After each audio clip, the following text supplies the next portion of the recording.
കോഴിക്കോട് വിപുലമായ ക്രിസ്മസ് ആഘോഷം. പാതിരാ കുർബാനയിൽ നിരവധി വിശ്വാസികൾ പങ്കെടുത്തു. കാനൽഗാനത്തിന്റെ അകമ്പടി കൂടി ചേർന്നതോടെ ക്രിസ്മസ് രാത്രി ഭക്തിസാന്ദ്രമായി. വിശ്വാസ സമൂഹത്തിന് മുഴുവൻ ക്രിസ്മസ് ആശംസകൾ നേർന്ന് കോഴിക്കോട് അതിരൂപത ആർച്ച് ബിഷപ്പ് വർഗീസ് ചക്കാലക്കൽ. കോഴിക്കോട് അതിരൂപതയ്ക്ക് കീഴിലെ ദേവമാതാ കത്തീഡ്രൽ ക്രിസ്മസ് രാത്രി ഭക്തിയാൽ ധന്യമാക്കാൻ എത്തിയത് നിരവധി വിശ്വാസികളാണ്. കോഴിക്കോട് രൂപത അതിരൂപതയായതിനു ശേഷം ആദ്യ ക്രിസ്മസ് ആണ് ഇത്തവണത്തേത്. കരോൾ ഗാനത്തിന്റെ അകമ്പടിയോട് കൂടിയാണ് ദേവാലയത്തിൽ ചടങ്ങുകൾ ആരംഭിച്ചത്. ഈ ക്രിസ്മസിന്റെ എന്നുള്ള വാക്ക് തന്നെ ക്രൈസ്റ്റ് മാസ് എന്നാണ്, ക്രിസ്തുവിന്റെ കുർബാന. നിങ്ങൾക്ക് എല്ലാവർക്കും ക്രിസ്മസിന്റെ എല്ലാവിധ ആശംസകളും ഞാൻ നേരുന്നു. മനുഷ്യനായി അവതരിച്ച ദൈവം നിങ്ങളെയും നിങ്ങളുടെ കുടുംബങ്ങളെയും നിങ്ങളുടെ പ്രവർത്തന മണ്ഡലങ്ങളെയും സമൃദ്ധിയായി അനുഗ്രഹിക്കട്ടെ എന്ന് ഞാൻ പ്രത്യേകമായിട്ട് പ്രാർത്ഥിക്കുകയാണ്.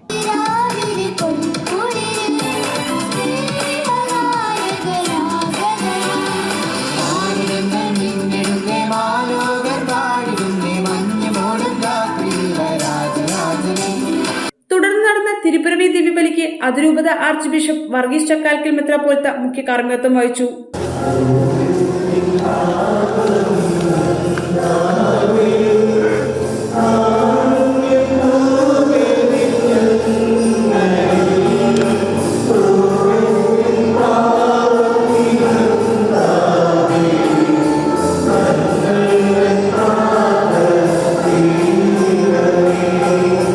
തിന്മയകറ്റി നന്മ ഓരോ വിശ്വാസിലും നിറയുന്നതാകട്ടെ ഇത്തവണത്തെ ക്രിസ്മസ് എന്നും ആഘോഷത്തോടൊപ്പം വിശ്വാസവും വീണ്ടെടുക്കാൻ ക്രിസ്മസിന് കഴിയണമെന്നും വർഗീസ് ചക്കാലക്കൽ പിതാവ് പറഞ്ഞു.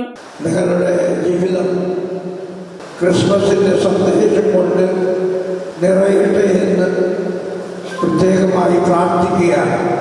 നമുക്കെല്ലാവർക്കും അറിയാവുന്നതുപോലെ ക്രിസ്മസിന്റെ സന്ദേശം സമാധാനമാണ്, സന്തോഷമാണ്, ആനന്ദമാണ്, പങ്കുവയ്ക്കലാണ്, കരുതലാണ്.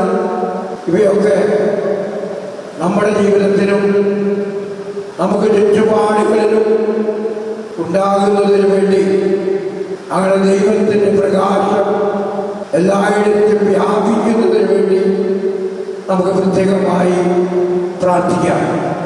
കോഴിക്കോട് താമരശ്ശേരി മേരി മാതാ കത്തീഡ്രൽ ചർച്ചിൽ ബിഷപ്പ് മാർ റെമീജിയോസ് ഇഞ്ചനാലിന്റെ നേതൃത്വത്തിലും കുർബാന നടന്നു.